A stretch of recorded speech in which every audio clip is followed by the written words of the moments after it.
लगभग यह मुकदमा दर्ज किया गया। यह मुकदमा राधे श्याम सिंह के ऊपर नहीं है, यह मुकदमा किसानों के ऊपर। 5 महीना से हम लोग को ड्यूटी में बुला रहे हैं, तनख्वाह देने के है ना, दिवाली दिए ना दशहरा दिए, हमारे बच्चे फीस के लिए हर चीज़ के लिए हम लोग को दिक्कत होती है। तो पढ़ाई के लिए कुछ पैसा भी नहीं मिल रहा है। कितने महीने से बाकी है? अरे 5 महीना हो गया, तनख्वाह नहीं मिल रहा। नहीं मिल रहा। कप्तानगंज चीनी मिल पर किसानों का करीब 40 करोड़ से ऊपर का गन्ना का मूल्य का भुगतान बाकी है। इसी भुगतान को दिलाने के लिए किसान नेता और पूर्व राज्य मंत्री राधे श्याम सिंह ने दिवाली के दिन चेतावनी दिया था कि तहसील परिसर के भीतर एक धरना प्रदर्शन करेंगे। राधे श्याम सिंह आए और शांतिपूर्ण ढंग से तहसील गेट के सटे बगल में जहां फुटपाथ का एरिया था अपने 4-5 समर्थकों के साथ बैठ गए। क्षेत्राधिकारी कस्या पीयूष कांत राय के दलबल के साथ राधे श्याम सिंह ने गिरफ्तारी दी। पुलिस कुशीनगर के पुलिस अधीक्षक धवल जायसवाल के नेतृत्व में राधे श्याम सिंह को पुलिस लाइन ले जाया गया। वहां से तरिया सुजान ले जाकर बैठा दिया गया और राधे श्याम सिंह उस तरिया सुजान थाने में धरने पर बैठ गए। फिर पुलिस ने राधे श्याम सिंह को अपने अभिरक्षा में लेते हुए गोरखपुर स्थित उनके आवास पर पहुंचाया। उसके बाद 25 तारीख की रात में करीब 10 बजे कप्तानगंज की पुलिस राधे श्याम सिंह के विरुद्ध सीआरपीसी की धारा 144 के उल्लंघन में भारतीय दंड संहिता 1960 की धारा 147 और 188 का अभियुक्त बनाते हुए अभियोग पंजीकृत किया है। 147 की धारा जो आपके स्क्रीन पे दिखाई दे रही होगी कि उसका अर्थ क्या है, और 188 की धारा उसका भी अर्थ आपको स्क्रीन पे दिखाई दे रहा होगा। यानी कि कुल मिलाजुलाकर कप्तानगंज की पुलिस राधे श्याम सिंह के विरुद्ध शांतिप्रिय ढंग से आंदोलन करने के बावजूद उस दिन के बजाय अगले दिन रात के 10 बजे के करीब अभियोग पंजीकृत किया। देखिए, राधे श्याम सिंह जी किसान नेता हैं, उनकी पहचान आंदोलन से है, उनको राजनीतिक विरासत में नहीं मिली है। संघर्षों के बल पे राधे श्याम सिंह ने अपनी पहचान बनाई है और राधे श्याम सिंह की पहचान ही आंदोलन है। और उन्होंने कप्तानगंज शुगर फैक्ट्री पे जो किसानों का 40 करोड़ लगभग रुपया बकाया है, उसके भुगतान के लिए उन्होंने पहले से ही शासन और प्रशासन को लिखित दे रखा था कि हम 24 तारीख को कप्तानगंज परिक्षेत्र के किसान दिवाली नहीं मनाएंगे और हम तहसील गेट पे धरने पे बैठेंगे। शासन और प्रशासन को लिखित रूप से दे चुके थे, कमिश्नर को भी दे चुके थे, और उनके हाटा आवास को पुलिस छावनी के रूप में तब्दील कर दिया गया, गोरखपुर के आवास को पुलिस छावनी के रूप में तब्दील कर दिया गया। लेकिन राधे श्याम सिंह जी आंदोलन के नायक हैं। उन्होंने किसी तरह से अपने वादे को पूरा करते हुए कप्तानगंज तहसील गेट पे पहुंचा और उन्होंने शांतिपूर्ण तरीके से धरना देना शुरू किया। और तत्कालीन सरकार, उत्तर प्रदेश की भारतीय जनता पार्टी की सरकार जो तानाशाह है, एकदम तानाशाही रवैये के साथ आई और राधे श्याम सिंह को जबरन गिरफ्तार करके अपने कस्टडी में ली और अपने ही कस्टडी में लेकर उनको सीधे पुलिस लाइन पडरौना लेके चली गई और वहाँ से अपने कस्टडी में लेके तरिया सुजान थाने पे लेके गई और वहाँ से अपने कस्टडी में लेके उनके आवास गोरखपुर तक छोड़ने का काम पुलिस ने अपने कस्टडी में किया। तो मैं उत्तर प्रदेश के सरकार और पुलिस और प्रशासन से पूछना चाहता हूँ कि यहाँ धारा 144 का उल्लंघन हुआ तो कहाँ हुआ? अगर 144 का उल्लंघन हुआ तो 24 तारीख को दिवाली था, 24 तारीख को ही मुकदमा दर्ज कर लेना चाहिए।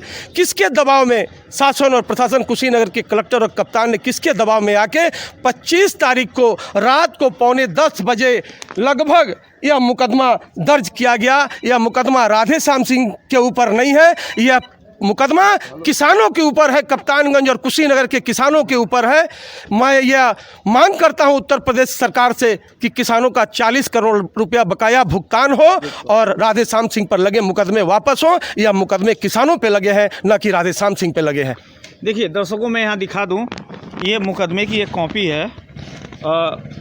ये 24 तारीख को राधे श्याम सिंह ने धरना आंदोलन किया था और मुकदमा दर्ज हुआ है 25/10 को और समय रात के करीब 9:43 पर, रात के 21:43 यानी कि भारतीय समय अनुसार 9:43 पे दर्ज हुआ है।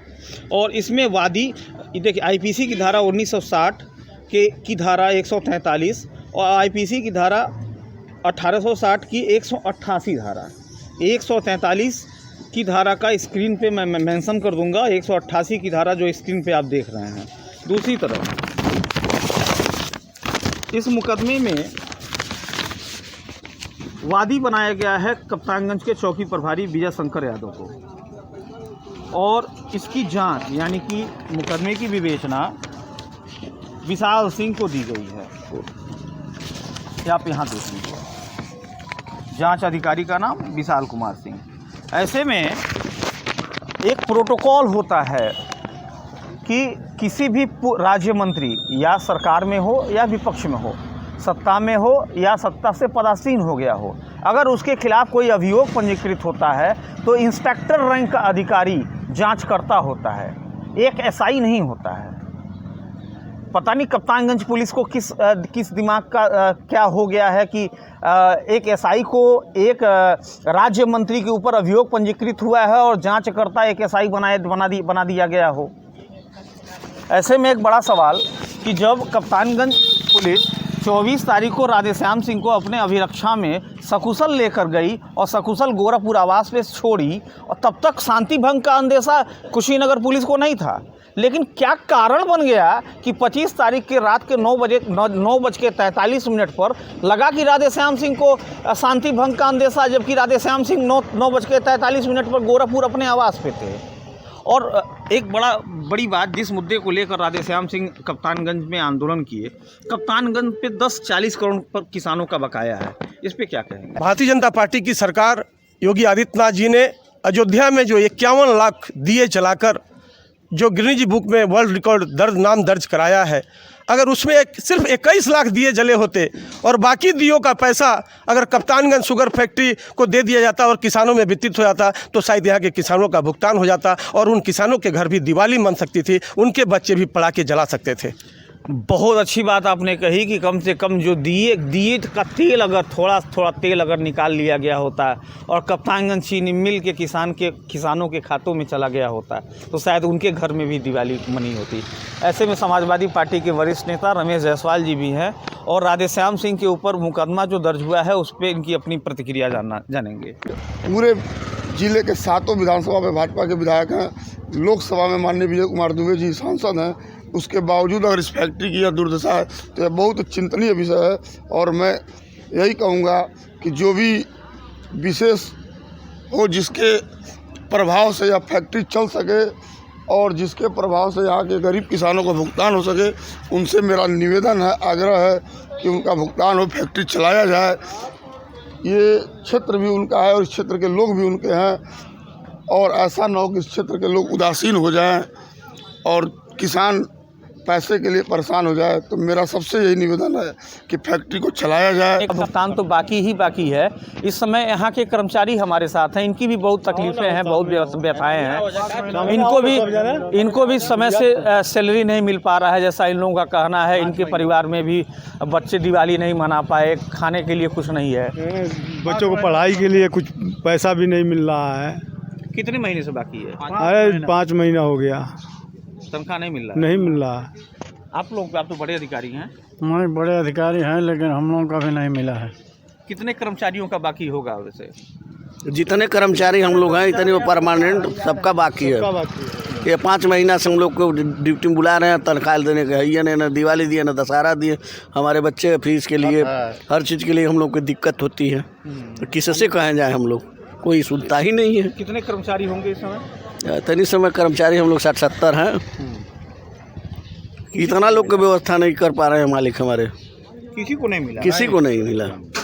आगे छठ है और छठ में कैसे काम चलेगा फिर? अब हम लोग परेशान हैं एकदम पैसे के लिए, हम लोग एकदम भुखमरी में आ गए हैं। जो कमाए हुए हैं उनका पैसा नहीं दे रहे हैं वो, हम लोग कैसे जिए हैं?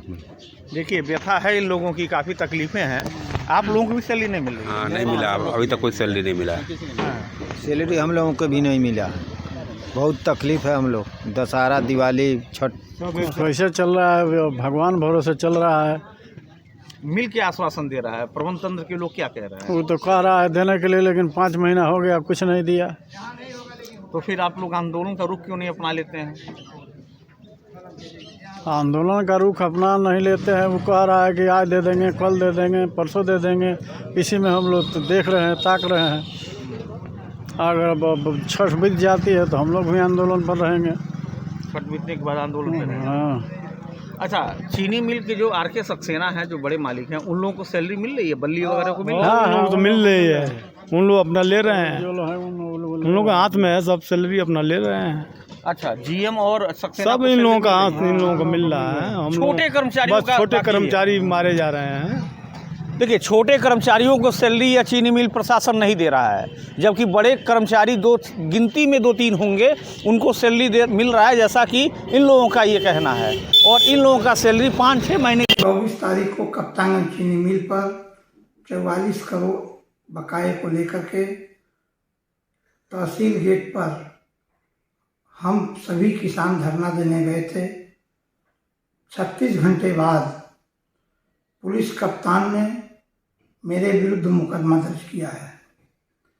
अपने को यदि पुलिस कप्तान ईमानदार बनते हैं तो उस चीनी मिल मालिक के खिलाफ जो 44 करोड़ गन्ना किसानों का बकाया रोका हुआ है और 5 महीने से चीनी मिल में काम करने वाले कर्मचारियों का वेतन नहीं दे रहा है, क्या उसके खिलाफ मुकदमा लिखेंगे? मुकदमा लिख करके उन्होंने क्या संदेश दिया है? धारा 144 तोड़ने की बात उन्होंने एफआईआर में लिखा है। मैं पूछना चाहता हूं जिलाधिकारी से और पुलिस अधीक्षक से कि रोज आए दिन भारतीय जनता पार्टी के नेता लोग जनपद कुशीनगर में सम्मेलन कर रहे हैं, मीटिंग कर रहे हैं। उन मीटिंगों में उप जिलाधिकारी स्वयं मौजूद रह रहे हैं, मंचों पर बैठ रहे हैं। 5 आदमी से ज़्यादा की उपस्थिति धारा 144 का उल्लंघन होता है। क्या किसी भी सम्मेलन मीटिंग की अनुमति कोई लेता है? अगर नहीं लिया है तो क्या जिलाधिकारी पुलिस कप्तान आयोजकों पर और एसडीएम लोगों पर मुकदमा दर्ज कराएंगे? मुकदमा दर्ज करा करके हमें आंदोलन से भटका नहीं सकते। मेरे आंदोलन का आभूषण है मुकदमा। मैं मुकदमे से डरने वाला नहीं। मैं किसान हित में, जनहित में कोई भी ज़रूरत पड़ी तो हम हमेशा आंदोलन किए हैं और आंदोलन करेंगे। मुख्यमंत्री योगी आदित्यनाथ सदन के भीतर एक बार उन्होंने कहा था कि अगर विपक्ष सकारात्मक पहल करता है तो सत्ता पक्ष में बैठे लोगों को एक बार सुनना चाहिए। ऐसे में राधेश्याम सिंह ने जो मुद्दा उठाया वह गन्ना किसान से जुड़ा हुआ था। गन्ना किसान कप्तानगंज चीनी मिल पर 40 करोड़ से एवं गन्ने का भुगतान बाकी था, जो एक सकारात्मक पहल था। ऐसे में विपक्ष के एक नेता की बात सत्ता में बैठे लोगों को सुनना चाहिए था, अगर मुख्यमंत्री की बात आप सुनते हैं तो। ऐसे में लेकिन सवाल फिर उत्पन्न वही हो जाता है, एक तरफ राधेश्याम सिंह शांति प्रिय ढंग से आंदोलन के लिए बैठते हैं और अगले दिन रात के 10 बजे के करीब उनके खिलाफ मुकदमा दर्ज हो जाता है।